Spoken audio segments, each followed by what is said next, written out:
Today's guest is from McClenny, Florida. He went on to play college football at Troy University, where he was first team All Sun Belt. Then went to the Atlanta Falcons before heading north to the Montreal Alouettes, and now the Toronto Argonauts. He's a two-time CFL All-Star and won a Grey Cup in 2017. Welcome to the show, Bear Woods. What's up, brother? What's up, man? Glad to be here. Good to have you, man. I'm so happy to have you on. Like I said earlier, I reached out to you a couple days ago with everything going on, and it's just we had some great conversations. You know, I remember conversations we had. Where were we? On the train to Toronto from Montreal. Right. So I remember some of those great conversations we were able to have, and I'm just glad to have you on to be able to share your story, but to touch on what's going on in the world right now and things like that. Yeah, absolutely, man. I miss those times, those conversations. Those are well, that's what we hope everyone's having at this point in time, right? So I look forward to talking with you today. How you been doing through the COVID? How's the family been doing? You're right outside Montreal. You're right outside of Alabama right now, Montgomery. So how's everything for you there?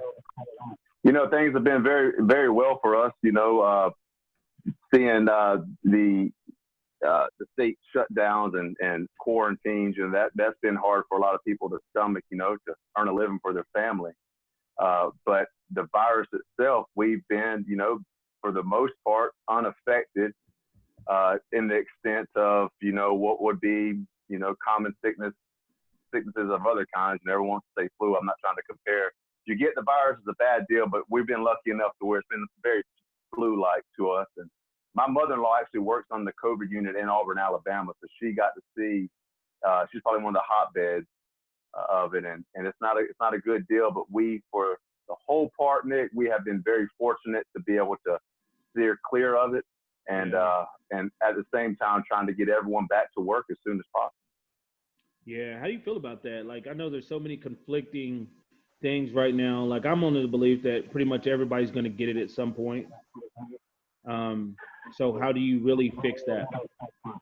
Okay, I'll shorten it up for you real quick. I simply did this. You know, I'm going to be politically active, man. You know me by that point. I called my state representative, my mayor, my county commissioner. I said, what data did y'all use when y'all implemented these, what I call unprecedented policies to lock people in their homes and take their jobs? They sent me their data. I looked at their data, saw that their data was flawed. I sent it back to them, and they agree with me the data was flawed, but we still had to wait around a few more weeks. And then the CDC ends up saying numbers weeks later that we already knew. These aren't my numbers, Nick. This is the government numbers. So yeah. I'm with you. Everything, there has been no data now, nor has there ever been data to justify most of the measures in which the government has taken. That might not be popular to say right now, but these aren't my numbers. Anyone who's listening, this is the government's numbers. These are not my numbers. Yeah. This is their numbers. So I'm with you, Nick. It's going to be the herd immunity. You know, that's what it seems to be. And I'm not expert, but I know a lot of experts right now who've been wrong the entire time, and most of them are on TV. So hopefully everyone stays safe. We can have some common sense approaches, but you know, here in America, Nick, your government can't tell you to stay home. You have something called a natural right.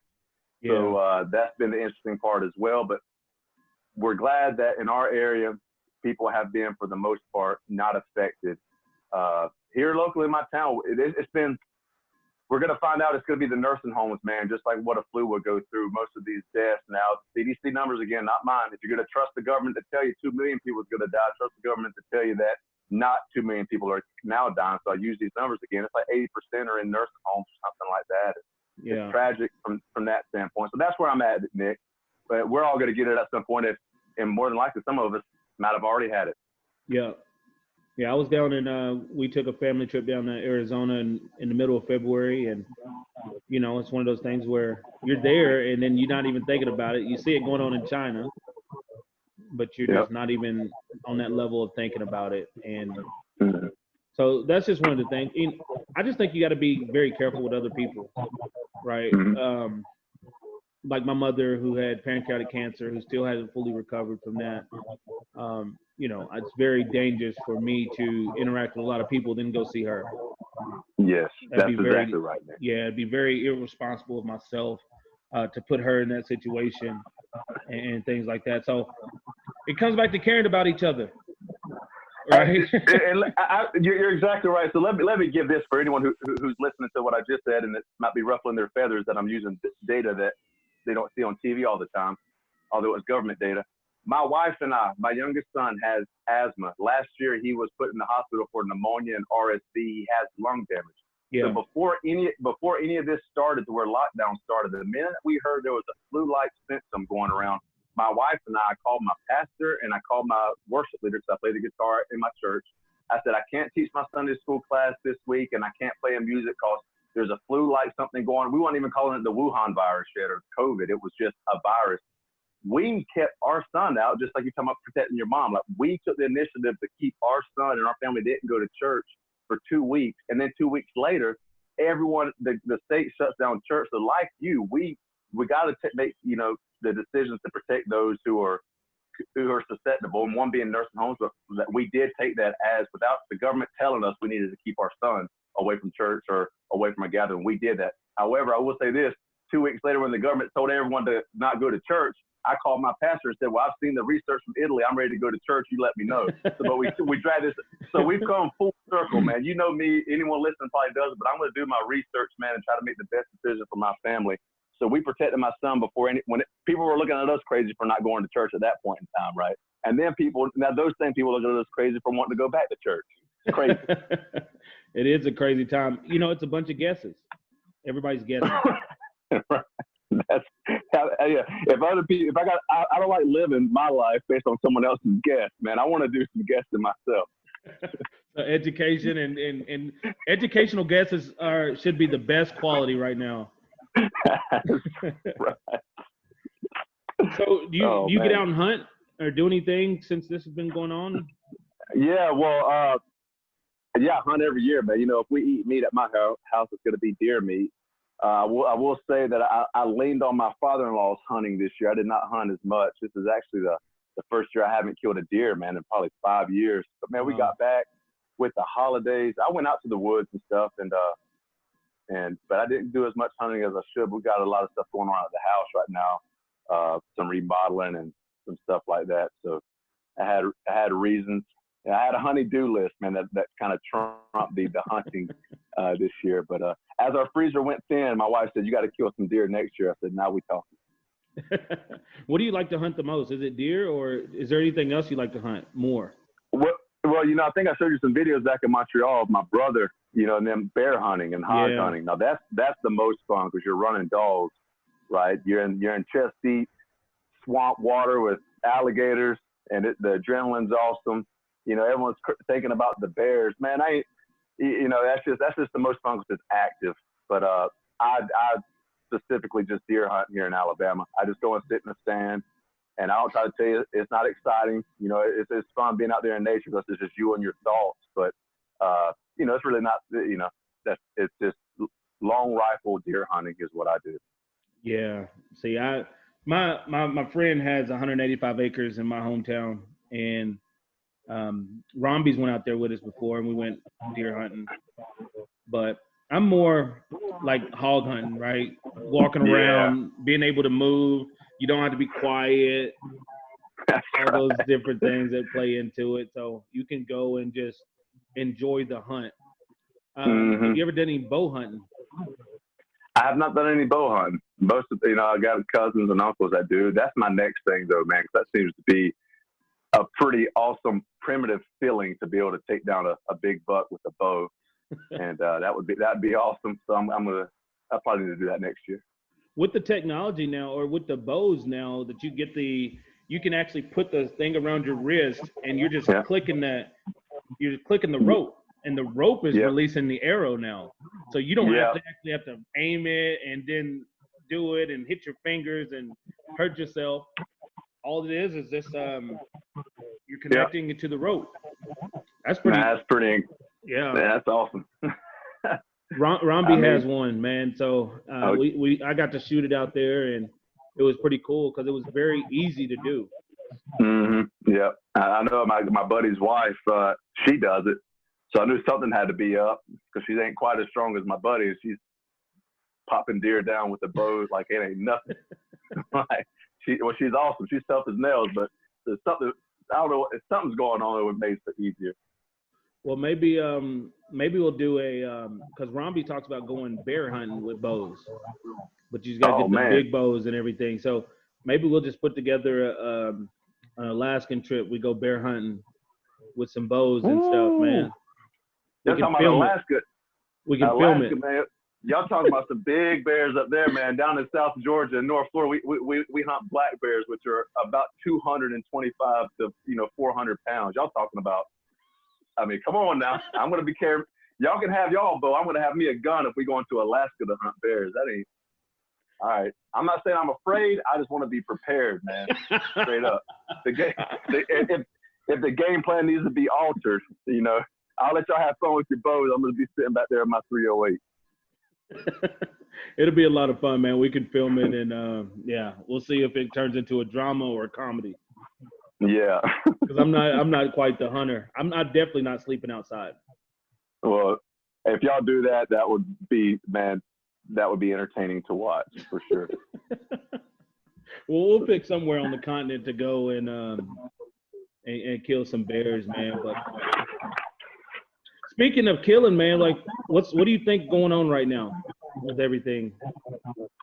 Well, just to answer that big question, I think it's the sin that lives within every man's fallen heart. Ultimately, that's what it is.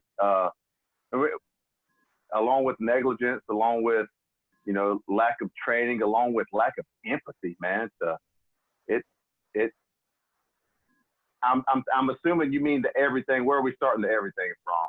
Because I mean, this is like the history of every time I open my Bible, right? Like this is what I read every time in the Bible. It's man's fallen nature, and we're trying to figure out why we just can't have things peacefully. And the reason is we can't, because we're as a Christian, we're and that's I have a biblical worldview. It's that we're in a fallen world, man, and it's people like, I know how your stance, my stance. Those two can make a difference, but that's an ongoing fight every day. It's never going to be resolved, but the hope is there that people are willing to make the change. And that's to answer the what's going on question. That's what's going on. It's unfortunately the same story another day of sin. Yeah. One of the issues I have is just looking at now I see more cops speaking up because they make it hard on everybody. When these incidents happen, it makes it very hard, right? Cops are now on higher alert. Blacks are on higher alert. Everyone's on higher alert right now.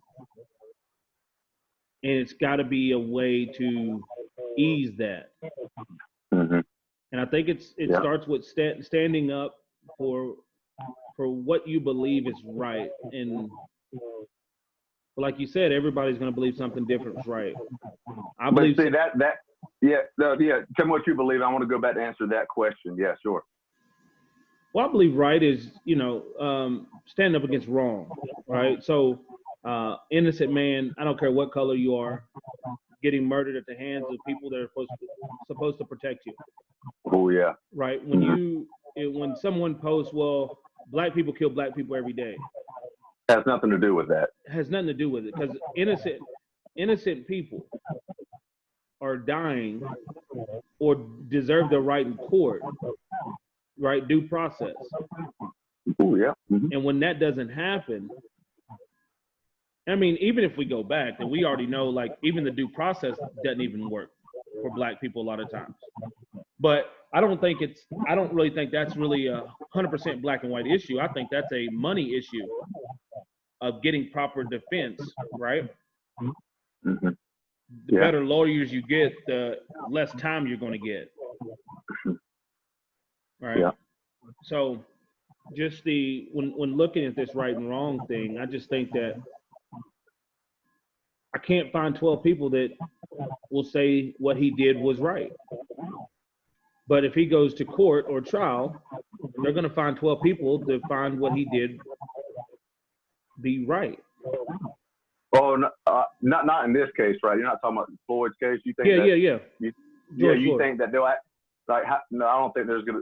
I don't see how he'll be able to the justice system won't find. Depends on what they bring in. This is when you get to the legalities of it, right? Yeah.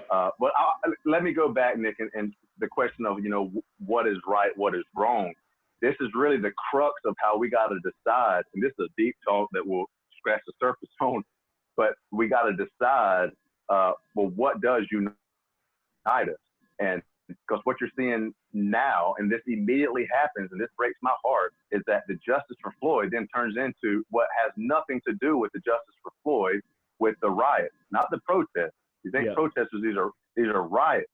And it saddens me to know that you're doing complete damage, and honestly, you are almost standing on the grave of George Floyd to go and rob and loot and all of this. That's not the cause, man, because we talk about wanting we want justice. Well, justice knows no emotion. Justice has no agenda. Justice has no time frame. So George Floyd was killed. Injustice. The guy's been, now our process is going in. He's been fired. He's been arrested. That's rolling. But then the same justice, like, you can't go and riot and tear up someone else's property. 100%. That's injustice, right? So these movements get hijacked for agendas that have nothing to do. Man, I'm only bringing up race because this is a race deal. There's a bunch of white punk teenagers out there screaming Black Lives Matter, breaking windows. You know who that's reflecting on? You know who's that reflecting on? The Black people Lives who Matter. Thank you. It's insanity. It's like, oh man, but what is right or wrong? And I want to answer this question. You have to give me at least 90 seconds to do it in a. You can take as much time as you need, brother. Okay, so with a biblical worldview, all men are created equal from their creator. That's like, when you are born, there's certain faculties within you that you have without any influence or upbringing of any kind. You are a sovereign being. Yeah. That idea derived from our creator. That was put into words for the first time ever in the history of any culture or country in our Declaration. The Declaration itself, all men are created equal with inalienable rights, life, liberty, and pursuit of happiness. That is a truth that our country is built on. This is where the conflation comes in, and this is where division will always be, and this is what this movement of anarchy is going after. It's basically going on that America's evil has always been evil. No, the Declaration unites. The Declaration hasn't failed us. The men who are supposed to defend the Declaration failed us. The same thing, I've seen things going around that. Maybe Martin Luther King, maybe he was wrong about maybe he was wrong. Martin Luther King can't be wrong, not from a biblical worldview point is this. His message was that of all men are created equal. We have God-given rights upon birth. That message can't be wrong. But men, once again, failed to carry on the message and legacy of Martin Luther King, getting entangled in it, if you will, money or division. Hey, listen, division makes a lot of people rich. White, yes, black, yellow, it doesn't matter. So it's a fallacy, in my opinion, to say that America failed. No, men failed, which is why, you know me, I don't put my faith in a politician or a man. I serve no man. I judge a man based on the things that he does, individual, which brings me to the message of the Declaration is, once again, what can unify us if we don't allow those to change what is that, because the people who failed it was to defend that. The Constitution hasn't failed us. The men who are supposed to defend it have failed us. Martin Luther King's message hasn't failed. The men who are supposed to carry that legacy, which doesn't just include black people, that doesn't include it. It was that message is still true, but it wasn't defended to the utmost. Which brings us back to this: that one of the biggest mistakes we make, all of us at some point, is we judge people by groups, not by individuals. The whole idea of America, and for any Canadians listening, they're getting more history right now and understanding of natural rights than they'll ever get, even watching YouTube probably. So this is what it is. The individual being is what America was built on. Like, you are an individual being. You are not punished for someone else's actions. Someone else's actions don't grant you anything, but we lump groups together instead of judging people individually. Back to my biblical worldview, which is all Western society as we know it is derived from God, meaning government can't take our rights away. They can't. Truth be told, Nick, Government can't tell me I can't go to work. I can go to work. That's my God-given right, is to seek provision for my family. Can the government tell me I'm not allowed to go feed my family? No, they can't. That's my natural right at birth to do that. When I stand before God at the end of my life, as a Christian, I believe I will be judged as an individual, not as a group. I will be judged for my actions and my inactions as an individual, not as a group. But the minute we see something, even as and you made the point earlier when you said now all police are on high alert, now all Black people are on high alert. But someone watches that video, and through the propagation of hatred that sells, all cops are bad. Now we have systematic oppression. Now we have this. It feels like you can't win. Now one Black person kills a cop. Now all Black people are cop killers. You can't do. You have to get back to individually looking at people, and that's my approach, and that derives from a biblical worldview. I'll even go further and tell you this, because we're talking about the issue. I've had to call the police twice in the last 3 weeks here at my house in Wetumpka, Alabama, 2 times, because women were beaten outside. It was young Black teenagers who beat the women. I'm going outside, guns pulled in my garage. Police, come out with your hands up. I would never use those 2 instances to say that's all Black people. I wouldn't do that. I wouldn't, because that is a gross injustice and it's immoral. But that's the way, as a fallen people, it's easier for us to say, well, all people are bad, because then we feel like we're on the righteous cause because all people are bad. It's just not the case. We build a paper tiger, and you can't have peace that way, which ultimately, in my mind, it's revival or bust as a Christian. The uniting factor for me is to share the gospel of Christ. And that's the only self-evident truth that I'm willing to fight for to the bitter end, Nick. Yep. And so one of the questions I have, when we talk about the Declaration, we know what it meant, but just to try to be in that space when Black people had no value then, to write that on paper when you're not executing it yourself in the world, right? The Declaration of Independence, it talks about the freedom and justice for all, and at that same time, there was no justice then. Correct. So I see it as maybe they never thought Blacks were ever going to be valued as a people, and I think that's what a lot of people think now. For sure, and I'll answer that. And I love answering this question because I believe my answer brings first and foremost maybe things never heard. Just simply go read the Federalist Papers. We have documented writings from all our founding fathers, the slave owners, which most of them were. They acknowledged the hypocrisy that they were living. Like another often mistake that we make is like history starts when we want it to start, right? Yeah. Like we're going to judge them for owning slaves. Well, who owned slaves for the history of this earth? Basically, every human civilization ever. Yep. They put those down, and they should be judged. And in their writings, they talk about the hypocrisy, hoping that the progeny, those to come, would resolve this issue because of the mockery that was writing this down, yet not willing to do it themselves. Which is why you had George Washington free his slaves when he died. But now it's like we expect people to live 200 years ago like we live now. That's just not the way history works. Like to grade them on the terms now, it's hard. But the reason the Declaration is uniting is that, once again, I can point to that. But their defense of it doesn't change the fact that that is the purest form of thought, that you are a sovereign individual, that people do not control you, a government does not control you, you are your own person, which is why Martin Luther King goes straight to the Declaration during his speeches, why he mentions Abraham Lincoln, because they all stand on that is the idea of Americanism, is that all men are created equal.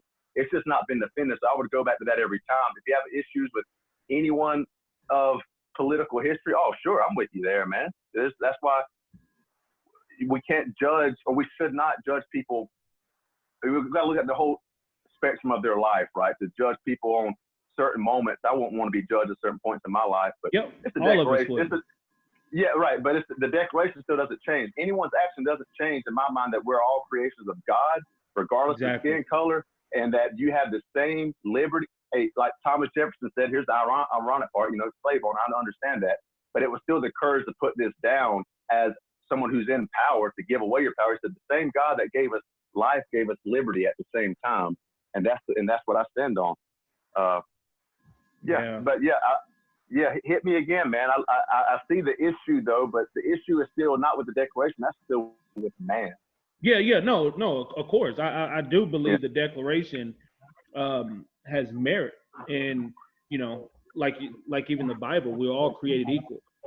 No one's better than anyone, right? And the people that think that way continue to carry those same ideals. And I believe that a lot of the people that made the money off of it can still hold on to those ideals because they're the one controlling the media. They're the one that controls all the information that gets out. And then the ignorance that follows it is going to always be hate. And as long as they separate you, far left, far right. They don't say Republican, Democrat anymore. It's far left and far right. They want to take you further apart, so you really never can come together for a conversation to be able to reconcile wrongs or to find a just cause. And you said something very fascinating earlier before we started the recording about teams and about football and about the locker room. Can you share that with us? I absolutely will. In these moments of national strife, I miss my brothers so much because the football locker room actually encompasses the, let's say, the diverse ecosystem that everyone hopes we can all live in. And that diversity isn't the skin color that's the difference. The difference of diversity is your upbringing, your culture, depending on what state you come from, just your heritage, your personality, your worldview. That's the real diversity that has to really be put together and bonded. But the only way to put people to unify diversity isn't strength unless you all have a common goal that you agree, this is where we're heading. I'm going to bring the best part of my culture to help us get there. I'm going to bring the best part of my worldview to help us get there. And that's what the football locker room does, man. And that's sports in general. And even if it's not articulated like I have tried to do today, just us being out there on the field together, people are seeing a diversity of people operating in a passionate way, man. Think about how the tenacity you play with, Nick, and just your emotion to the field that was felt in my inner being, man. It's a trust that you feel. Even if one of us lets each other down, we ain't worried about that because I got your back. It's really it's what we all hope to achieve, and sports does that for us, man. But I miss being there because to make a difference on issue, you got to have personal relationships. Social media tweets, all that. I mean, that does some good, but it does a whole lot of bad, and it's great for communicating. But unless you can look eye to eye, man to man, you know me, I know you. Like straight up, dog, you think that I would have let that guy kneel on his neck for 8 minutes? No, man, no. Like, and I got teammates that can share stories about those very type of scenarios. That no, I'm not the guy who's going to do that. Not period.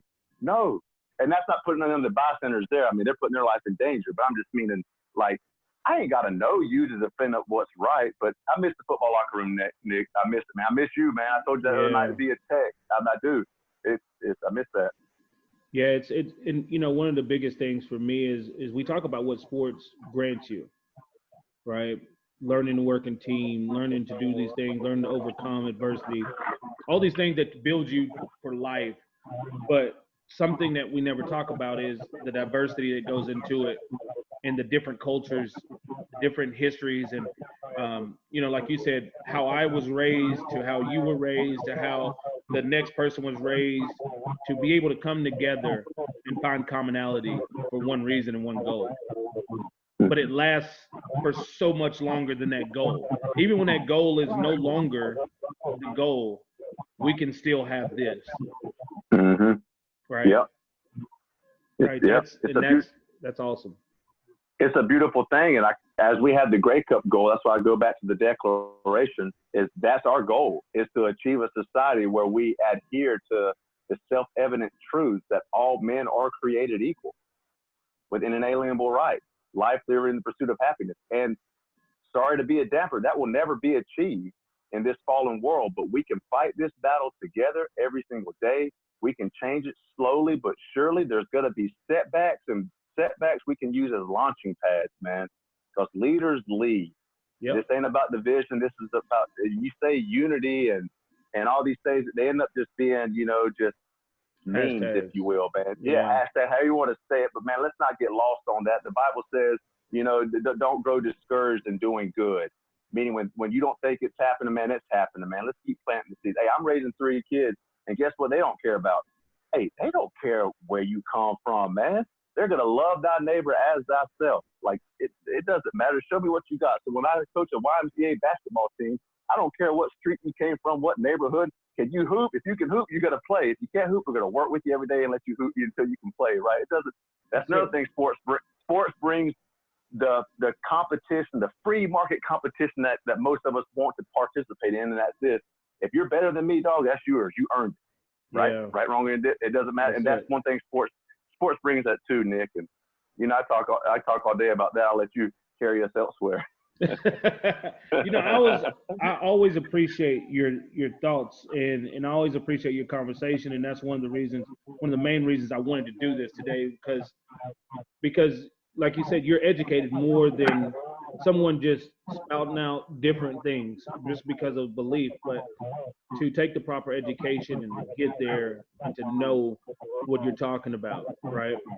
Not a lot of people are emailing or mailing in to their government, right? Right. Like that's but that's a whole different conversation, right? That's like you were taking action. Mm-hmm. And when people say I can't change, one person can't change, we've just seen 2 people, apparently 2 people, in this year alone that has changed so much, from COVID to George Floyd. Mm-hmm. Right? And I think, you know, so one person can change, and if everybody mailed in or emailed in to find more education or to grant knowledge, and you know, most people vote once every 4 years. But the people that make the most difference to those people, they should be voting every 2 years. Mm-hmm. Right. Mm-hmm. You're a representative. That's why we have a republic. Yep. Right. Exactly. But see, most people only vote the once every 4 years. Yeah. I mean, there's no question. If anyone wants to talk about a system of oppression, it's really the transition of a democratic republic to that of a democracy, and the watering down of transparency from anything our government does. And this is I'm a policy man, dude. I love policy, which is why I can talk with anybody and I have my feelings hurt because I'm not emotionally tied to anything here. You know, you show me policy, you show me numbers, and you know I come from a biblical worldview. But I want to mention this. You know, it's the foundation of America is community based, and here in the South, you know, it is on the Bible, hands down. It's a Christian foundation. I call my church first, man, because when somebody needs a meal, they walk down to the church gives them a meal. When somebody doesn't know what to do when they have an unknown pregnancy, they walk down to our church. The church handles it. That's the first place I called during the whole COVID deal was how are we going to respond? And that's where me and Martin Luther King, we had the same biblical worldview. And one of his deals was, you know, he literally said it ain't the people who outright reject you like that of the KKK. He said the white moderate, you know, he had to use race at the time. I don't choose to, but this is his words, meaning the people who are just a firm status quo. And like you're saying, voting every 4 years, status quo. But man, I challenge the church because that's the foundation that undergirds all of Western civilization is the biblical worldview. And that's why I call my pastor first. I literally said, I don't care what the president says. I don't care what the governor says. I don't care what I don't care what you say. And what are we going to do to make a difference? And this is an opportunity to make a difference, Nick. So I was so glad you texted me the night, and I'm glad to talk with you about this. I've missed these conversations. Football championships, man, I've said this before. Honestly, everyone can have those, man. Those train rides, we had another good one on the bus when we went paintballing up in Calgary. Yep. Yes. I remember that time more than I remember my pregame at the Grey Cup, man. I remember talking with Deron and you and like those talk like Deron, when I started to run a few years back, when I was let go from Montreal, he ran across. He's like, "Fair man, I need you in the locker room, dog. These people don't know what they talking about. I need you." I'm like, "Man, I love you, man. I love you, bro." Like I wish, but Yeah, that's what it's about, man. Dude, speaking of that, like we went out to Calgary for that week, and we went paintballing out there near Cochrane, or on the other side of Cochrane, and just seeing the mountains and seeing everything. That was your first time out there, huh? Yes, it was.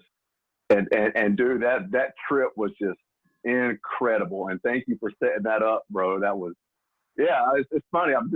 We're all a bunch of kids playing football anyways, but I'm here telling you that, man, I like that field trip to Calgary to play paintball more than I did the game.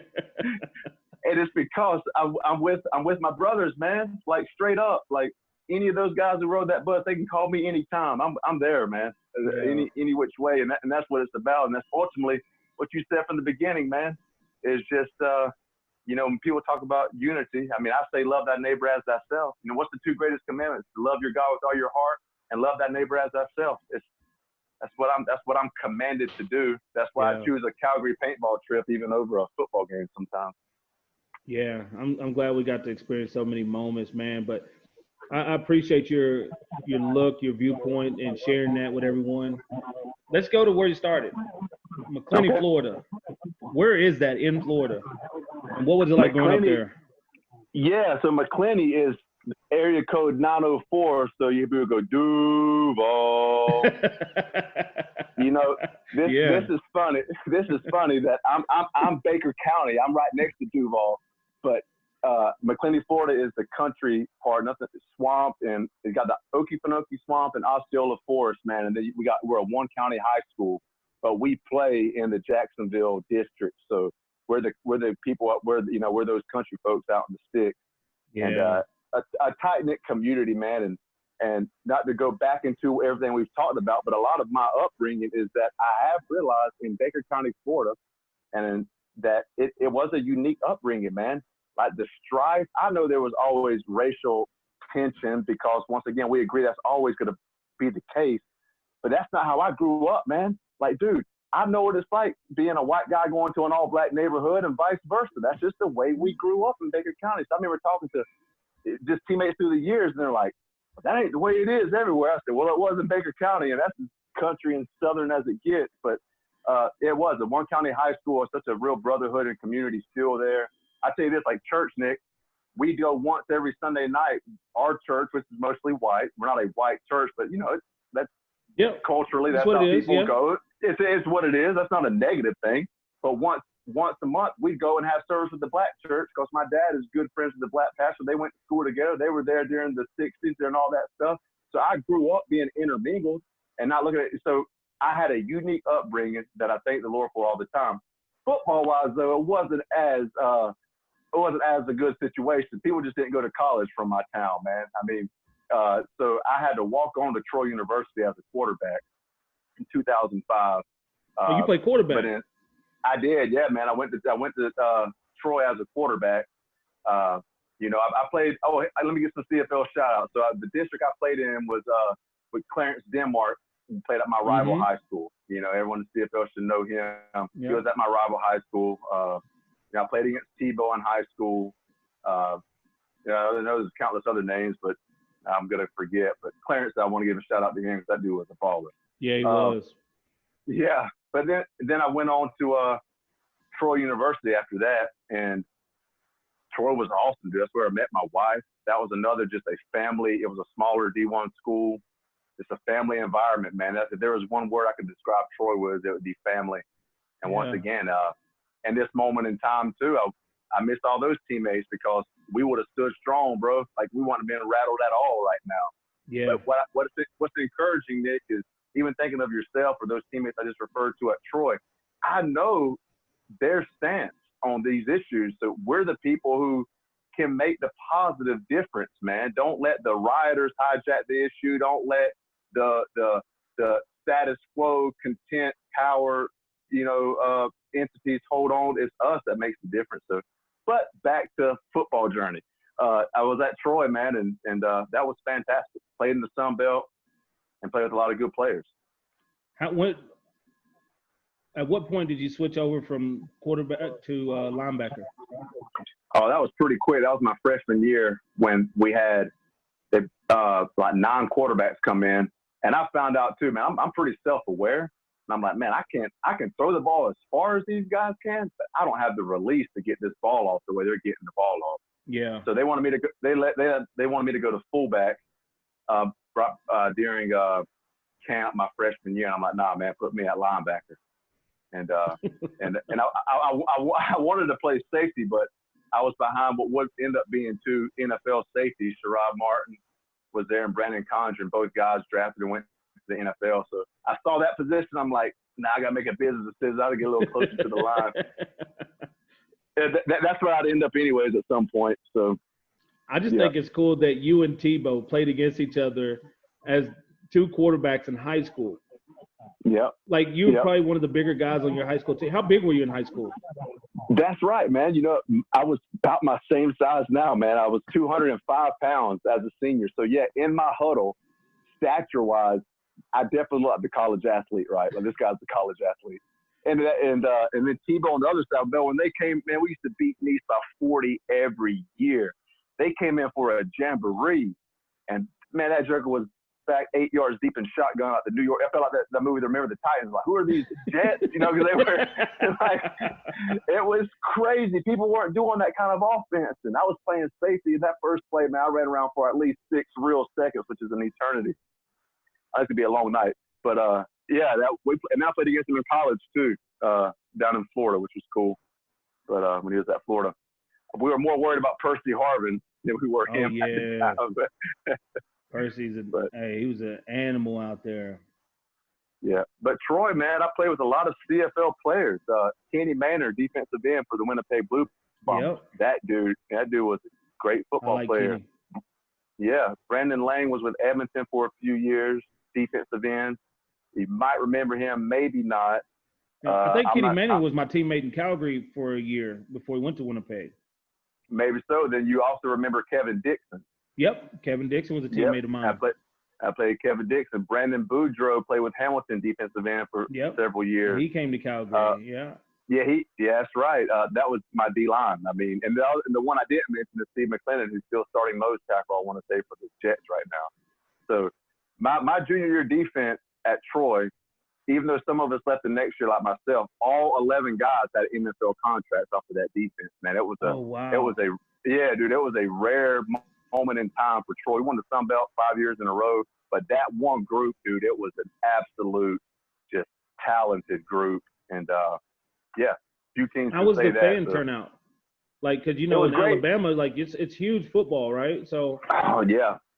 And I mean, UAB, Auburn, Alabama, they're like always good football teams, and they get a lot of great fan support. So, how was Troy? Yeah, that's a great question, man. Troy, very similar to the CFL, man. With about 20 to 26,000. That's what it was. So in our years of winning, where we didn't lose at home ever over those few years, we'd have probably about 24,000, 25,000. And the stadium only seats 30, so you cover up a few seasons of packed house. And you could probably attest to this, at least with my own experience. I played in front of 104,000 up in Ohio State. Yeah. But if you got a packed house and it's only 20,000, a packed house feels like there's 100,000 people. Yeah. You know, you go out, especially you go those these intimate stadiums.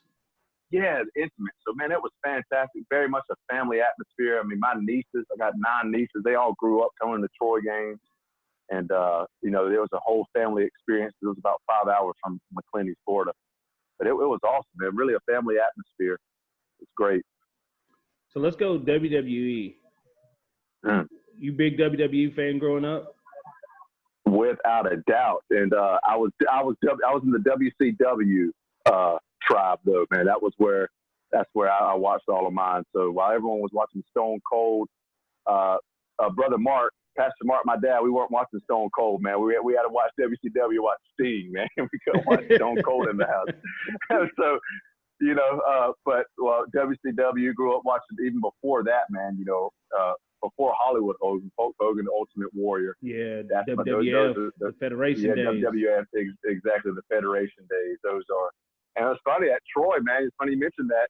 One of my teammates, his name Wyndham Rotunda, people of WWE know him as Bray Wyatt. Yeah. He headline WrestleMania a couple times, and that was my teammate and friend at Troy. Awesome. And his dad was Mr. IRS, and his uncle was Barry Windham of WWF. Okay. Yeah. Yeah, man. So got some I'm a huge fan of WWE. Can we get the Macho Man? Can we get the Macho Man real quick? Oh yeah, that's right, man. I actually didn't see that coming. I didn't see it coming. But I'm too hot to handle and I'm too cold to hold, brother. The sky's the limit. Exit stage left, exit stage right. There's only one way out, and it's through me. And the cream always rises to the top, brother. You see it. Love it. Staring at cream. I used to love that. You used to get in the middle. Man. You used to get in the middle. You used to get that thing churning. Yeah. I don't know where to the top, brother. You gotta rise. Yeah, man, dude. Honestly, that really is. I didn't even say Macho Man. Like all these, that's my guy. I guess with everything we're talking about, I did not even see that question coming, man. That's me, man. That's me. The cream of the crop. That was so much fun, man. God, that was so much fun. I got to do some more stirring too, man. I signed this new 2-year contract, man. I can't let a pandemic retire me. That ain't happening, bro. That ain't happening. That's awesome. Congratulations on that, man. Just continue to grind and continue to do it, man. It's always a pleasure watching you play, man, because you definitely put it all out there. And like my next question was that you're a great tackler, right? You're a smart player. You're very intelligent. You get a lot of picks because you know where to be. When did that start? Was it high school? Was it college? Was it the quarterback? Did the quarterback learn the game from that view? Because I played quarterback my senior year, and it changed my whole life. Yeah. Right. You're right. It's funny, kind of humorous. I take it as a compliment that you being such an intellectual and cerebral player asking me how I'm a cerebral player. So this is great stuff, man. Coach Lewis, that's right, Coach Lewis. But man, this sounds crazy to answer it this way, but I've had it since I was even 6 when I started playing, man. I think the nose for the ball thing, man. When I was 6 years old, my uncle would tell you I was playing with the 8-year-old back in McClenny, and started a year early for the league because my uncle was coaching. But man, I just had so much fun with the game. I don't think I've ever overthought the game, right?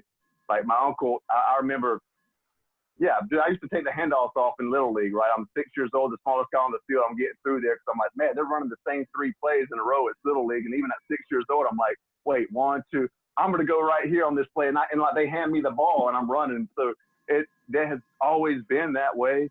And quarterback definitely helped once you get to the schematics of things. But, football really is repetitive, man. This is what teams do. Like there's going to be a handful of stuff. If you can live through the 1 or 2 wrinkles they're going to throw at you, it's going to be – that's how I've been able to make plays, is trusting my instincts, knowing that, they're going to repeat what they do. If they've been successful, they're going to repeat what they do.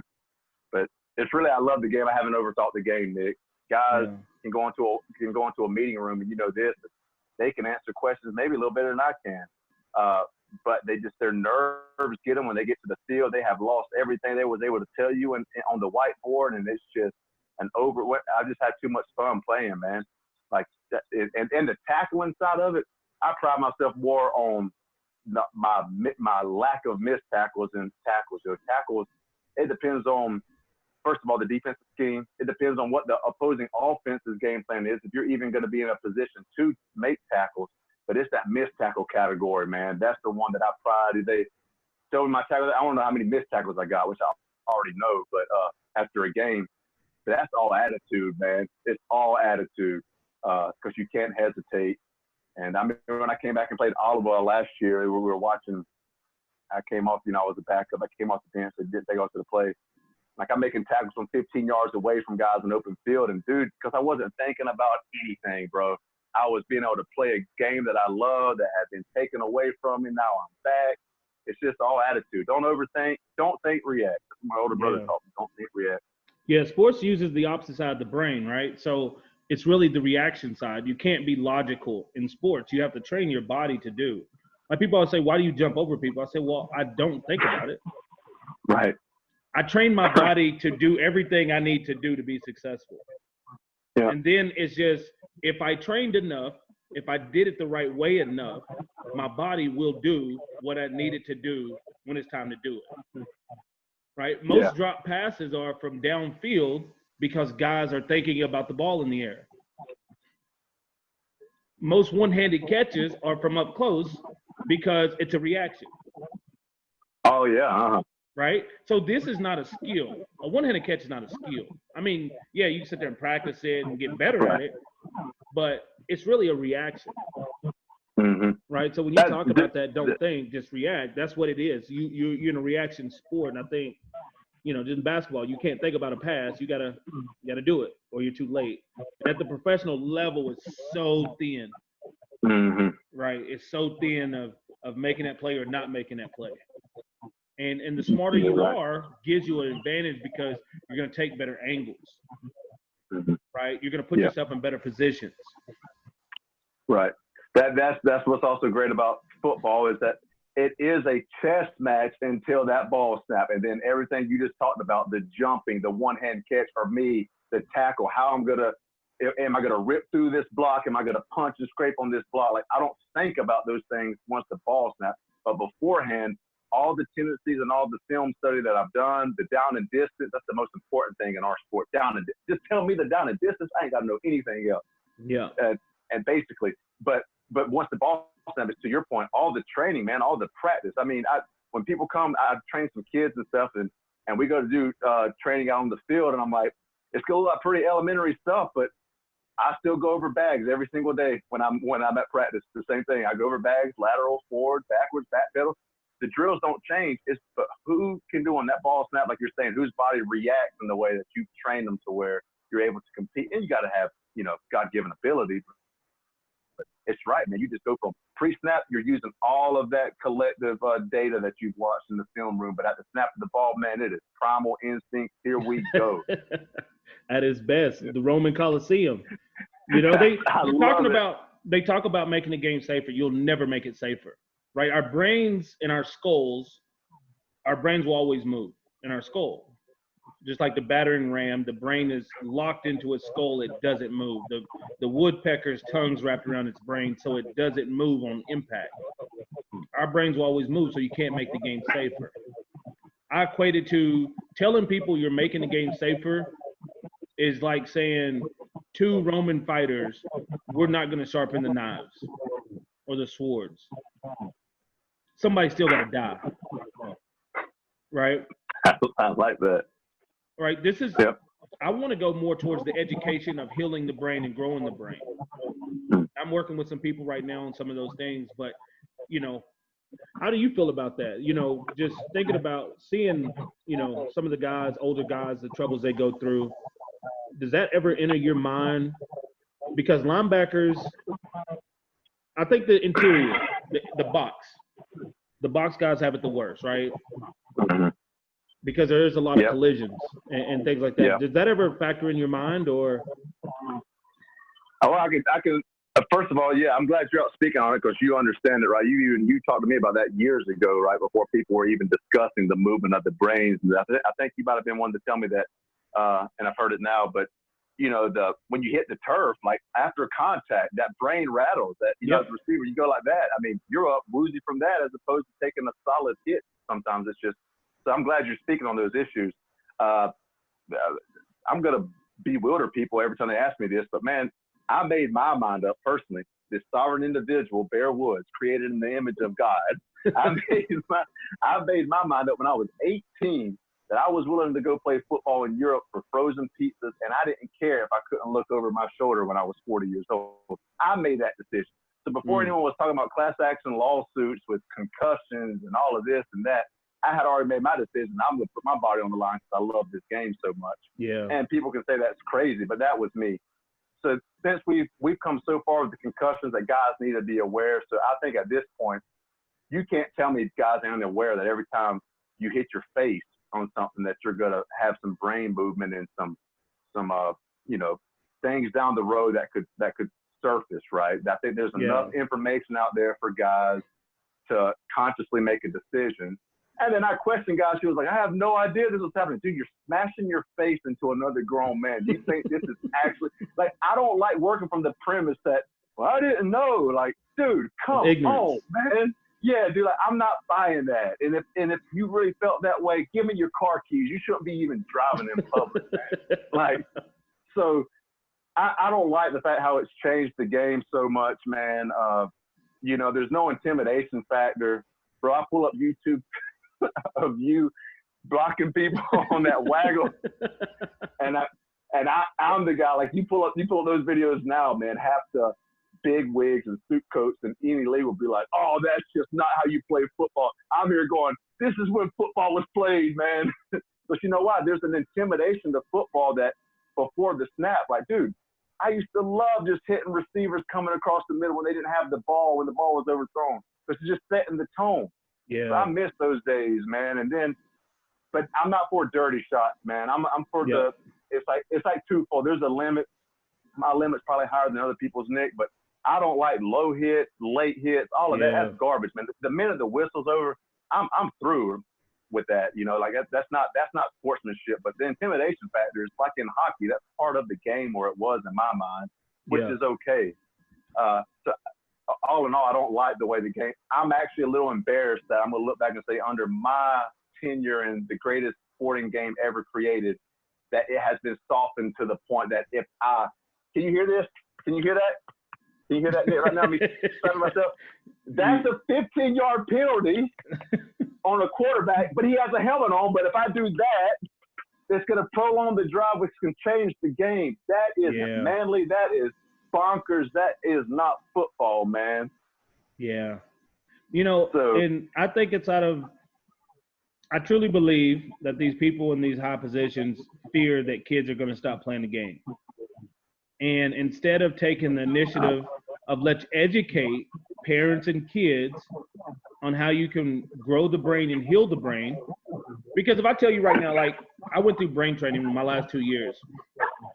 And in 5 months of the 1 year, my peripheral vision, my reaction time, my memory, my recall, all this improves 65% in 5 months of work.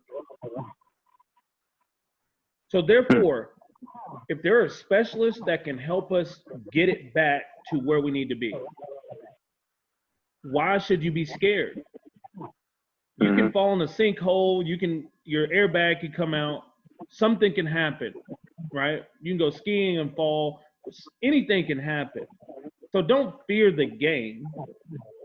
But until they start to educate the people on these issues, it's going to be the same thing. You're just going to get softer, softer, softer, softer, instead of saying, here's the answers, here's the solutions, right? It's just like you can't play a whole season without going to work out. That's what we're doing to our brains. We're playing through seasons and our brain's going down, just like our body would go down, but we work out to repair it and rebuild it. And when you start doing that with your brain during the season, it's not going to go down, down, down. You're going to start coming back up some, right? So there is hope. It's just going to take the right people in place to choose education over fear. I mean, everything that we don't know is scary, right? The boogeyman was scary at some point. Yep. I agree. That's all tremendous. And this is what will better the game. And I would say if you haven't been in contact with or had the opportunity to speak with the CFL PA about this, I was kind of jogging back and forth with who would actually take this initiative. I think it would start with us, the players, to say, let's figure out how we want to, because that's all, you're exactly right. I have no evidence to debate you on this or to disagree or agree with you, but everything you just said makes logical sense. And I have enough life experience in the sport to know, well, that's pretty logical that the brain can heal. And how do I know the brain can heal? It ain't just because Nick's telling me, because if I get a concussion, they'll say, hey, you can play in 7 to 14 days. So it tells me my brain's healing, obviously. So there's obviously, that's a lot of good stuff to come into. But the game itself, though, this is the dicey part to me, is that even, I get what you're saying. They don't want kids. It's a fear factor, right? Of families not wanting their kids to be in. And if they want the sport to live on, which I do, we need this type of education on how the brain should recover. But at the end of the day, I don't like I'm a union guy. I got to be careful. I don't, you know, but yeah, it's You're funny. on the front lines of it too. Yeah, exactly. It's the grievance nature of making a voluntary decision to participate in something and then to turn around and say, well, this happened to me. I was unaware. That's what I meant earlier. And the PAs took initiative to make sure everyone is aware and to make sure that guys aren't. But, dude, I know you do. Man, I got concussion stories for you, bro. I don't even remember the Eastern Finals from 2 years ago. Can I share a funny football story? I mean, Let's do it. What we talking about? All right, man. So check this out. My man, I'm going to mess his name up, dude. Oh, man. McConna Henry from Sask. Mac. Just call him Mac. Mac Henry. Yeah. McConna. That's much easier. So, they call him Mac Henry. Well, Mac Henry's my dude, man. I never met him. He's my dude. So he's on the wedge. No one hits this man all year. No one hits this man. You didn't hit him on the wedge. Right? Oh, man, check it out. You can go look at the film. So no one hit. Everyone jumps out of the way of this guy. And me, being who I am, I think Mark Moneyball was next to me on the kickoff. All week I told the linebacker, I'm going to set the tone from the open. I hope we kick off first. I'm going to catch him slipping because no one hits this man. I'm coming to hit him. So all week they know I'm going to do this. So all eyes are on me. I run down on that opening kickoff against Sass. And I'm going here and I give him the boom, and I hit him. The dude knocks me out, bro. I'm standing up, like wobbled on film. I didn't knock to the ground. Like I'm completely knocked out. And all I remember him doing is slapping on the head going, bam, great hit, Bear. Yeah. Like, he loved the fact that I hit him. I was concussed. We went on the field. I was concussed for most of that first half. I ran a wrong blitz because they're having to tell me what plays to run throughout the game. I ran one wrong blitz that led to KG throwing us a pick to Terrence Plummer, who ran a touchdown. But like I was out there doing my own thing. I was concussed all because I wanted to hit Mac Henry, and I suffered the consequences. But he doesn't know that story. But you can see me on film, but I was knocked out, and your boy was tripping. But yeah, Mac's a good dude. He's a great dude, actually. Awesome. I've heard stories where he saw a teammate push a girl, and he went over there and basically pushed the teammate back. So you put your hands on her again, I'm kicking your ass. Like, he don't take none of that. That's my guy. Like, you know what I'm saying? Like, he's such a good dude. Me and Charles have been doing some bullying stuff, and he's been a part of it as well. Great. Definitely interesting story as well, right? Hopefully I'll get him on here too, so he can tell his story, because it's got a very different past. I've read his story, man. I knew it beforehand, and like I say, anyone who's gonna congratulate me for hitting him, outside, this guy's awesome, man. Great hit, Bear. And dude, it was when he slapped me, he gave me that Deacon Jones slap, and like you see me on film, like I'm off to one side, like I can't even I wasn't even in the huddle, with the defensive huddle. That's great stuff. You know, speaking of my best. Oh, go ahead. Yeah, go ahead. No, it's all good. No, I was gonna say, like, speaking of concussions, like, even knowing more of the brain, you know, the front, we have the largest frontal lobe because it's our present memory, right? Present and future thinking comes from the front. That's why we have the largest of any animal. That's why we can outthink any other on the planet, right? But that's our present memory. So it depends on where you take your hits. Like, this is your long-term memory on the side. So if you actually get concussed on the sides, you actually lose long-term memory. If you get concussed in the front, you use your present memory. Your balance comes up top, right? You actually see from the back of your brain, right? So depends on where you take these hits too.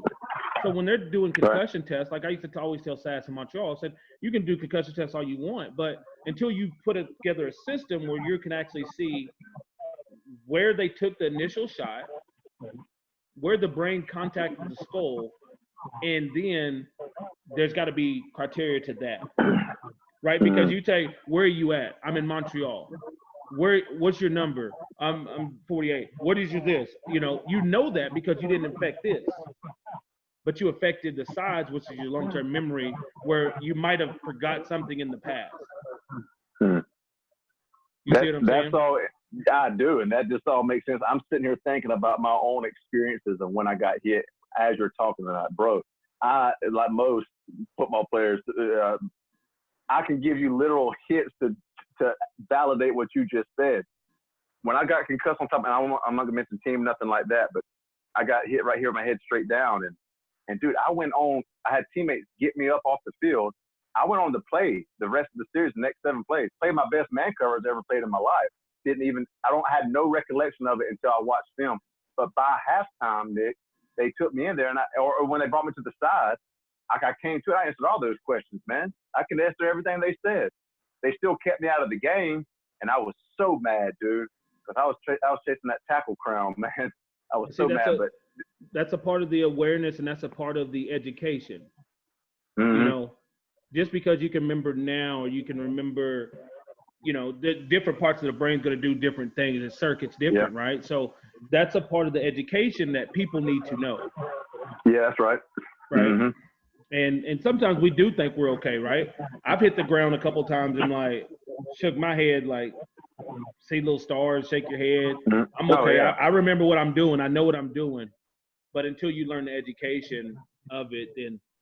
But that's the dangerous part, and that's where I feel like the education, just like and everything we've talked about today, it's all about education. Mm-hmm. That's it. Getting the proper really education mm-hmm. to do what you need to do. Well, let's go into you leaving Troy. Did you know you were playing pro football, or how did that come out? That wasn't a doubt in my mind when I was a kid, man. Reggie White was my favorite football player as a young kid. And he was a preacher and NFL player. So that's what I want to do, man. I want to preach the gospel, and I want to be a NFL football player. So, yeah, that was my goal, man. You know, my Troy experience was I was a walk-on. My biggest accomplishment in my own football career would be my freshman year at Troy. I came in with 31 other scholarship. I wasn't scholarship, but 31 scholarship athletes. And I was one of 3 to make the travel team. You know, I'm just this long-haired surfer-looking dude. I didn't have dreads then. Quarterback move linebacker, and I made that travel roster, and that's probably one of my most proud accomplishments was that year. But then after that, man, I was redshirted my next year when a new coaching staff came in, and make a long story short, man, I won one year. I was like, man, I did great in all my spring. It's like this, you know, the people who know you're a baller before the coaches, it's always your teammates, man. Yeah. Like my teammates couldn't wait till I got on the field, man. They couldn't wait. And it was always crazy. Even the ones who were starting, you know, they couldn't wait. But I ended up starting my junior year. I dreaded my hair. I came back once went for training camp, and I had dreads. I had a buddy who was starting that linebacker. He's like, they straight up, the coaches asked me, who you want to start linebacker with, Bear or this other guy? And he's like, man, Bear. Like, and then from that point on, Nick, I started, and we were able to play Troy plays some of the hardest opponents. Well, now we don't, which is unfortunate. But like our out-of-conference games when I played, if we had 4 of them, it would be against them one year. Ohio State, LSU, Florida, and then our other game would be like a Bowling Green, so which is still a competitive bowl team. We always play this. So with Troy, like even though we might have a 9-win season, well, 4 of our losses, bro, are going to be against the best. So you know, and you remember Dan Lefevre, we met them in the bowl game once, and Central Michigan under that coach, then they were the same way. Their out of conference games were just against BCS eligible teams. So that team that Dan was on that year, which included the receiver who was with Pittsburgh for all those years, Brown. Antonio Brown. Yeah, exactly. He was on there. A whole lot of NFL. Between our 2 teams, man, I want to say there were like 16 NFL players on that bowl game field. Oh, wow. But that gave me the chance to get seen by, the pro scouts to say, well, Bear did go down to LSU, the defending champs, and absolutely dogged those guys, man. They did not want to see me. And so that helped me get to the NFL. I signed as undrafted free agent to Atlanta. That was great. Those 2 training camps. I never got to play in a real NFL game. That bothered me for a while, but then it didn't after just my absolute enjoyment in the CFL. And it goes back to this, man. My teammates in Atlanta, my second training camp, hoping that I'd make the roster out of camp, not practice roster again. I do my own linebackers. They were congratulating me after that last preseason game. Like, bro, you earned this, man. Congrats to you. Because like, there's no way that Barry ain't making this team. Well, I didn't. I ended up going to Montreal and meeting Mark Trestman, Jim Pop, guys that I absolutely owe, so much to stick with me. Jim Pop being the guy, probably the most But that's how I ended up getting to Montreal was that when 2011. Yeah. And then I was kind of to jump to the CFL. I'm guessing that's where we're going next. You know, I was kind of an unknown roster name for many years, and that was due to injury.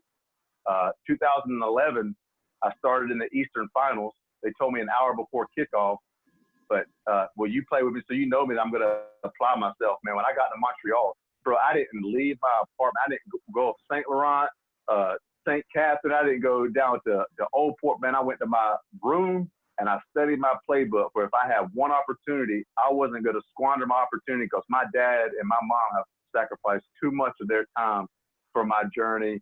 You know, my older brothers, my siblings, like there was no way. I didn't care if I was in Canada or Timbuktu, man. I'm going to have an opportunity to play football. I'm going to be ready. And when they told me before the Eastern Final, there's like, Sassy said, there's a 99.9% chance you're not going to play. Ramon Guzman's going to be good. I'm like, all right. But still me, I got to the Olympic Stadium 4 hours before kickoff just in case. Because you had the chance, yeah. I had my chance and I wanted to play. And I remember coming in there, Ramon did I went and watched him do his own field workout. He looked good to me. And so I'm like, oh, I won't play, but I'm glad he gets to play because this is his team. You know, you come in as a practice roster guy, you don't have the same camaraderie, which is fine. You're not going to because those guys have been through so much. I was glad he could play. Well, I walk into the locker room. There's no jersey in my locker. I put my stuff down again or whatever. I went to the restroom. I came back. I had a jersey in my locker with my name on it. I'm like, what's going on? Then my linebacker coach came to me. He's like, oh, you're playing. You're up. He was scared to death, bro. He was scared to death. Like, oh, man. And you know how this is, man. Like, these coaches come to these young guys who have to play for the first time. They're like, oh, you've been training for this. You're ready for it. Don't be nervous. Don't be nervous. And all they're bringing to you is this negative energy of just they are completely on edge that you're about to have to play for them. It's like, dude, no, you relax, man. It's like, I got this. I got this, man. I've been preparing for this moment for longer than you think. Yeah, exactly, right. And but we took the field, man, and I got to looking back that game, even though it was a shootout, we gave up 50 points, and I had some good plays, some not so good plays, but I knew my defense, man.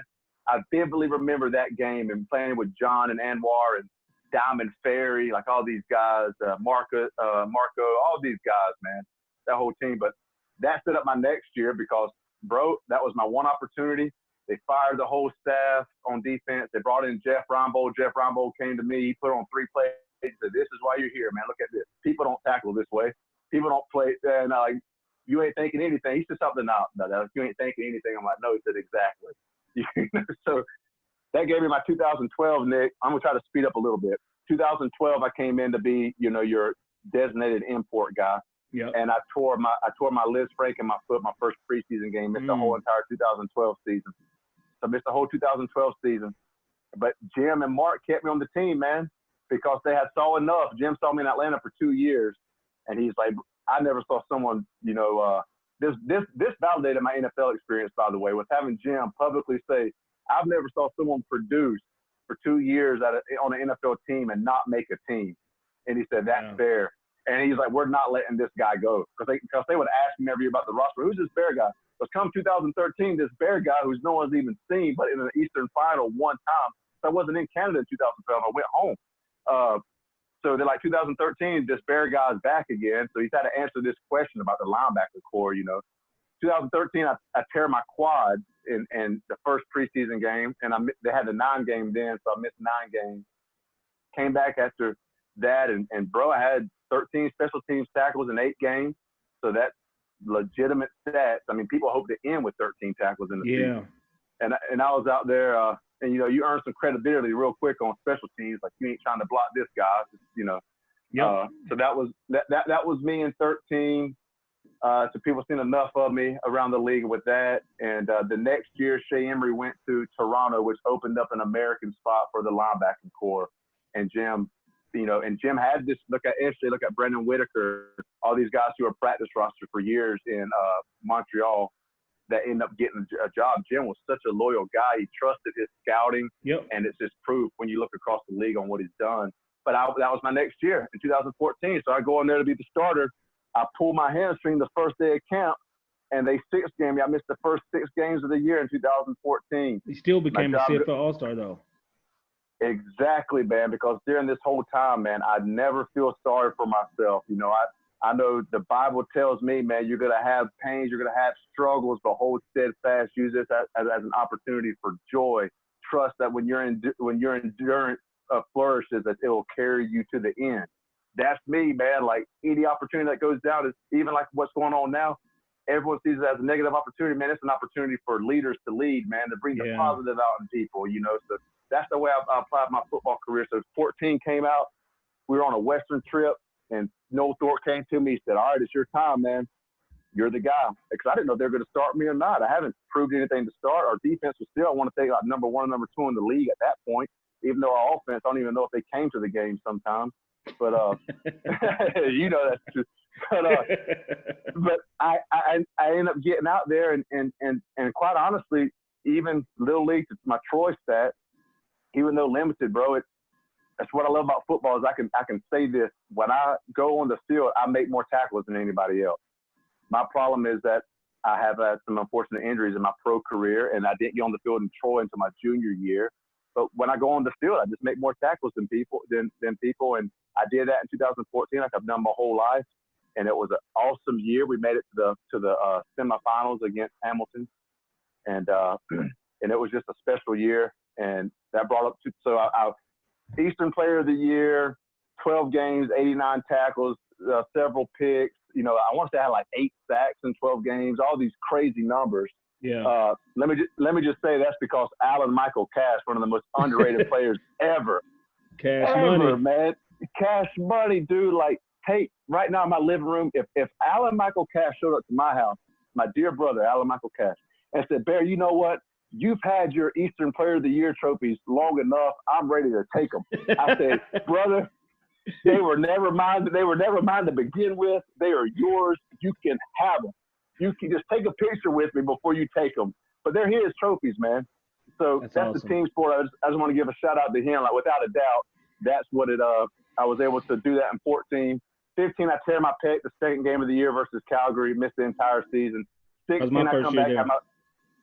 I tear my pec that entire season. 16, come back, able to start, stayed healthy for 17 games, was able to set the franchise record in tackles that year, and then just had such high hopes the next year to come back and play ball at 17, and really, you know, having had my first full healthy season, 17 games healthy, and but then that led to Toronto. You know, the first day of camp. Hold on, before we go to Toronto. Yeah, sure. I know I was pissed off. SJ was pissed off. I know a lot of people were pissed off when you got released to Montreal. Yeah. One, we were pissed off you got released when it shouldn't have happened. Mm-hmm. 2, the way it happened. Yeah. What was it, the first or second day of camp or something like that? That's right. Yeah. First day. The second day. Second day of camp. Yeah. Yeah. How do you feel about that? Speak on that? Yeah, but you want me to speak on that? If you want to. Yeah. If you want to, I mean, that irritates me to treat someone that's like, you've been there for 6 years. You put everything into it. You've constantly overcame things, and you've constantly been there. You're coming off of your best season as a professional, and they cut you, and you drove from Alabama to Montreal. Right. If they wanted to release you, they could release you in the offseason. It wasn't like you went out there and didn't perform on the first day of training camp, right? Well, who gets cut? Even if I didn't perform, even if I went out there and I looked like, the little giants on the first day of camp, you don't release the guy on the first day. That's just not why I was released, so whatever the reason. But that it wasn't because of anything on the first day of training camp. Yeah. But, yeah, I'll speak to that, man. It was, when I come up to Canada every season, I'm at a spiritual high with my walk with Christ, man, because I teach a Sunday school class. I'm in the Word, just like football, how you're ascending or descending every day in football. You either get better or you get worse. Same as your spiritual walk with Jesus Christ, man, is that if you read your Bible, stay disciplined, if you're in prayer, if you keep the cloudiness of sinful temptations out of your life consistently, you're going to continue to sin. But the day you don't read your Bible, you descend a little bit.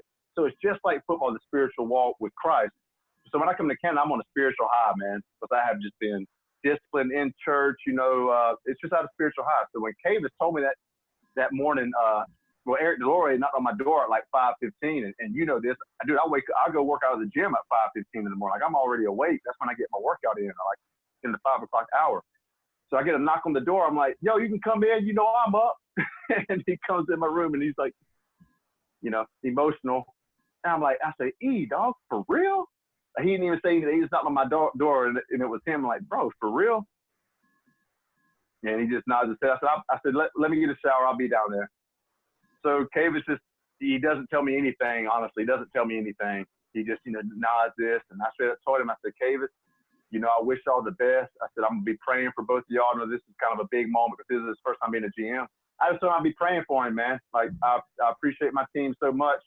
But then what hurt me looking back on my drive was then he didn't let me come see all y'all, man. Like, I wasn't allowed to go see anybody. They already had I know they pack everyone's stuff up, but I just assumed that they know I was, mature enough to be able to go and shake the hands of people that I have been with for years, man. You were the leader of that defense. Yeah, man, just selective captain, like a captain of this team for several years. And you're just a mainstay. And I have friends for life off of those teams. But they didn't allow me to do that, man. Like they shooed me out of the door, which I'm like, well, that's the business. And I don't really take anything personal. If I do, it ain't long at all, once in my anger, my sent down. But I was on a spiritual high, man. I literally told the dude, I'm going to pray for y'all. I wish y'all the best. And he wouldn't talk to me, man. So I'm like, I know this is tough, but if you want to call me in a week or so and just catch up, if you can talk then, if you can give me a call. So I'm telling him he can call me to make him feel better, but he's releasing me. So I chalk that up to just my spiritual walk, man. Because I left this part out in there. When Derek knocked on my door, I walked to the bathroom and I looked at myself in the mirror and said, Lord, I've never doubted your will. Thy will be done. Let's get rolling. And so that all happened. And so, of course, all my way, man, I just made it to Vermont with my cell phone tower clicked over. And my main man, Jim Pop, called me, which I was hoping, I anticipated maybe he would. Tell me if you got the video. There we go. And he called me, wanted me to come straight to Toronto. Well, I was so upset because I love Montreal so much, man. I loved it. I mean, the fans, the city. My daughter had spent more time in Montreal than she had in Alabama, so I told her, I said, I got to get home to my wife. And maybe there's a little bit of the veteran side of me saying, I ain't trying to come do training camp either. You already know what I can do, so you're not bringing me in for training camp. You already know. Hey, straight up, you know what's funny about my years with my years where I win those awards, or even in 17, I missed that training camp too. It's the third we're talking about now. I only missed the last. When I don't have a training camp, I set records. So I need to let my current coaching staff know this. Like, hey man, if y'all want me to come out and be my best, y'all just know all this. I don't care if we have a training camp. You gotta get you gotta get an all-star if you allow me not to have training camp, by the way. But but I go down there and that whole ordeal, it was more tough than anything. But Noel called me, Greg Quick called me. You've been in the game long enough, man. You become a man. And when you play, and these guys are friends, they're friends for life, regardless of what their evaluation of me is, and they Jacques called. I'm guessing Jacques made a statement. I saw he called me and told me, Cavis is saying this is a business, this is a performance decision. I'm telling him, no, it's not, because I make performance decisions. I'm the coach. So then it got even weirder, Nick. Like, yeah, basically I was trashed in the media by Cavis. He said that whoever the guy who y'all had over there at the time, Sarah was his name, like he straight up said, like, this guy is better than Bear. We upgraded that position. He said that about a guy who's never even played pro football. And I'm sitting there going, football, and he probably didn't play 3 games that year. He probably didn't start 3 games that year. But even whatever happened, I'm like, bro, like, thankfully the fans in Montreal and just the support around the league found out that was kind of nuts to say. And I'm trying to figure out, like, why would he say that about me, man? Like, Cavis and I mean, we're absolutely good, great relationship, like I have with basically everybody in the locker room. And I'm like, why would you say a guy who's never played pro football is better than me? And then that honestly puts like a negative, viewpoint of the league. Because if I'm winning Defensive Player of the Year in the East, but yet a guy who's never played pro football is better than me, then what does that say about the rest of the league? Like, it's just a whole weird it did no one justice, man. Yeah.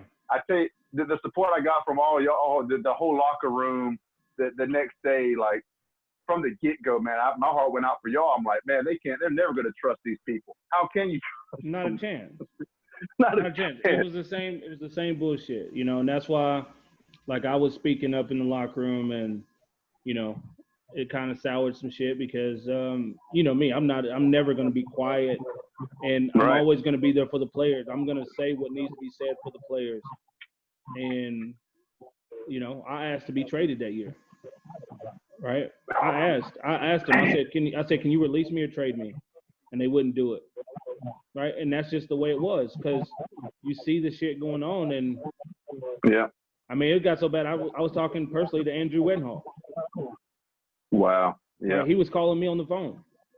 So Yeah. yes. But did you feel vindicated when you won the Grey Cup in 17? Your first one. Yeah, dude. I gotta say, like, I try to.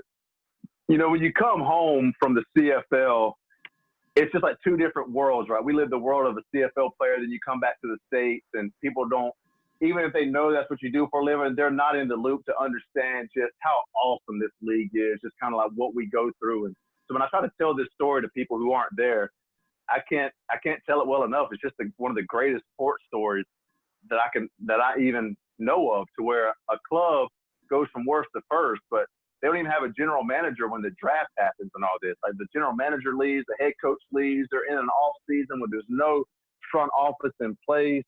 And then to bring in the recently fired CFL future Hall of Fame general manager Jim Pop, for him then to bring in Mark Trestman, you know, future Hall of Fame coach, to come to this team,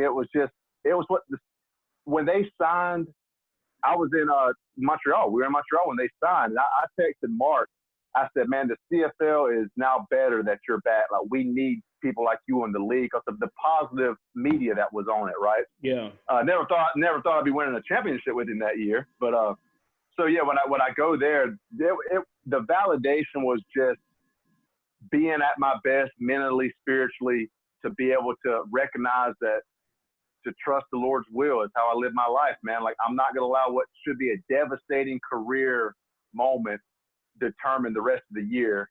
And that's what, and being able to go to Montreal and dude, SJ was there when I got there, man. Like, my longest serving teammate of my whole life, SJ Green, man. Like, I guess I was with him for 10 years, 11 years, between Montreal and Toronto. So it was just awesome, man. And Nick, let me tell you, bro, when I got to camp, I looked out there on the defense that I walked down onto, and bro, I'm seeing DeMarcus Ball, all right. Deshaun Lemon, I'm like, all right. See Cleon, I'm like, all right. I see Rico Murray, I'm like, all right. Johnny Sid, all right. JG, all right. Matt Black, all right. Dude, I'm like, CFL All-Stars everywhere, man. Like, Eastern All-Stars everywhere. Like, I just walked into the you talking about some OGs, man. Like, that defense, man. You know, I just couldn't believe it. Had Victor Butler too that year, wasn't it? But I didn't mention his. Yes, he was. I didn't mention his name because first day of camp, I don't know who Victor is. Yeah, I remember because he was a Cowboy. He played linebacker for the Cowboys. Right. I didn't. Yeah, exactly. Yeah, but I was about to say 2 games into the season, I knew exactly who Victor was. Oh man, what a great dude too, Nick. Man, y'all would be the best of friends if you ever got to meet that dude. But anyways, that team, man, I knew. I'm like, dude. Oh well, let me tell you this. Winston Venable was there because Cavis and them did Winston dirty, which they did, bro. They told. Now I can't tell Winston's business, but they did him dirty. But he was there when I got there. So my boy Stone messed me up. So I'm like, dude, are we really like? We're about to be on the same team within the division. We're about to stomp the East, man. And I get there, bro, and Winston comes to me that morning. He says, B. Woody, I'm retiring, man. I'm like, what? Dude, what? Like, I'm here, dude, hang on. And dude, I saw the look in his eyes, Nick. I'm sure you've seen some guys when they're ready to retire. He was done. Like, he was done. And he said, man, it helps me to know that what I'm walking away from makes room for whatever money you can get, and I hope you get all the money. You know what I mean? Yeah. So, but he was there too, so it was just awesome to think that we were going to play together. He's, one of my closest friends, but that year was incredible, bro. We put the team together slowly. about 9 games in, we just knew that we were hitting our stride. If we could just hang into ball games, we knew, because we had Ricky Ray, man, we just knew if we could put him in a spot to be able to finish the game for us, he would. And that's exactly what he did, right? Yep. Yep. That's good. That's a good story, man. But I just got 2 more questions, short questions. Okay. Sure. One, the name, Bear. How'd you get it? Okay. All right. Here's the name Bear. So my given name by birth was Jonathan Mark Woods. My dad's a pastor. He named me and one of my brothers Joshua and Jonathan. Jonathan was a warrior in the Bible, a loyal friend of King David, you know, and I'm proud of the name Jonathan. However, when I was about a year old, my grandfather, we called him Bo, he named me Bear because he put me on a counter and he turned around and I was up in the cabinet. So he just started calling me Bear. Well, being in a small town, everyone started calling me Bear. So the name in 2000, when I started my pro career and I started paying like for real taxes in Atlanta, I had one tax document that said Bear, one that said Jonathan. I said, I'm going to fix this now. And my grandfather, Bopa, had passed away right before I signed with Atlanta. And I should have changed my name long before then, but I did with all that going on, you know, the documents, and because Bear is my name, that's what I've always been called. So I changed my name now is legally Bear Mark Woods. And once again, I like Jonathan. I've just never been called Jonathan, man. Like throughout school, throughout anything. Like I've never been called by my mom. She's like, why did you change your name? I said, well, Mom, if you didn't want me changing my name, why did you call me Bear for my entire life? Right? So that's the story behind it, man. I've just never been called Jonathan. So that's an awesome story, man. Well, I appreciate you for coming through. The last question. You say, out of everything we talked about, one of the biggest things I've taken is leaders lead. From your perspective, for the people listening to this, how do they become leaders and how do they lead? No matter what area of life, through the despair, through hard times, through everything that they go through to be successful, what is your best knowledge that you can give them so they can become leaders and they can lead their families, their communities, and their situation, and even themselves? Yep. Without hesitation, I can tell them. And it's exactly what Jesus Christ said. He says, I'm leaving you with this, a gift that the world cannot give you, a gift of peace of mind and of heart. So how do I have a positive approach to when I say things like, even now through all this negative strife, it's an opportunity to lead? It's because I'm resting assured that God's promise is going to be fulfilled. And that is Bear Woods answering that question. That's my advice. And to remember that that God did not send his son, Jesus, to condemn the world, but that the world through him might be saved. That there is a gift that's available to everybody. The whole identity of the sovereign being is created from our creator, God Almighty. And that's the peace that only can be provided in times like this. So that's why I go back and I read Letters of a Birmingham Jail. Where was MLK's mind at when he was willingly suffering injustice to get the message out? And I read, that's where I go to. I read that. I want to read where the Christian pastors of our founding, like John Witherspoon, where was he at on these issues? But it all comes back to my biblical worldview that this earth is passing away and there's a better promise awaiting all of us, and that the only way is revival or bust. And I would share the gospel in moments like this, and it's going to be the leadership of the church, in my opinion, that makes the difference. Because it was the church. Remember, I was asked this, Nick, not to get just give me a little 10 more seconds. No, whatever. Go ahead. Yeah. Okay. The word essential has been thrown around. Well, once again, as we talk about the declaration and we through our conversation, I hope people will understand they got a lot to read if they're going to even be able to kind of keep up with things I've said today from a foundational standpoint. But I was asked, well, how essential is it to go to church? And my immediate response, well, it was so essential that the pilgrims risked life and limb to sail up to another continent just to have church, right? So I set that up to go back to the point of my biblical worldview. It was that of the Christian church that set the foundations to acknowledge the sovereign individual being created equally at birth from God. It was from those people. That was the thought. And there's divisions in the church because, once again, it's not the gospel that let anyone down. It was the men who were supposed to protect. It wasn't Mark. It wasn't the message of Martin Luther King that let you down. It was those who were meant to carry his legacy. It wasn't that declaration that let you down. It was the men. So if we know men's going to let you down, the only peace that will ever satisfy your inner being, your soul, in moments of triumph or moments of defeat, is that of the gift of eternal salvation through our Lord and Savior Jesus Christ. And I would just say, God bless everybody and encourage everyone that you can make it through this. We will make it through this. When everyone sees negative, let's just lead. And it can just start by love thy neighbor as thyself. As complicated as theology might be, the Pharisees try to trip up Jesus and say, well, of all the commandments, what's the most? Love thy God with all your heart and love thy neighbor as thyself. And I know this, I would never want anyone standing on my neck for 9.5 minutes. Amen, I'll end with brother. that. Amen. Amen. I appreciate it. I know I try to put this, I don't want to put a limit on it. And I'm glad that you could share this, hour and 40 minutes and be able to share your knowledge, your truth, and your story. And I'm glad that, I'm got this platform to do it. Mm-hmm. It was a pleasure being your teammate. You're one of the greatest men I've ever suited up with. One of the greatest teammates, definitely one of the greatest players. So I appreciate that time. I appreciate your commitment to the game. I appreciate your commitment to humanity. And I hope we can continue to push this forward. And like you said, we will make it through. Mm-hmm. Love you, brother. Well, Nick, I love you too, man. Thank you for this. I enjoy it and I miss you, man. Yeah, I miss you too, brother. Take it easy. And we out. All right.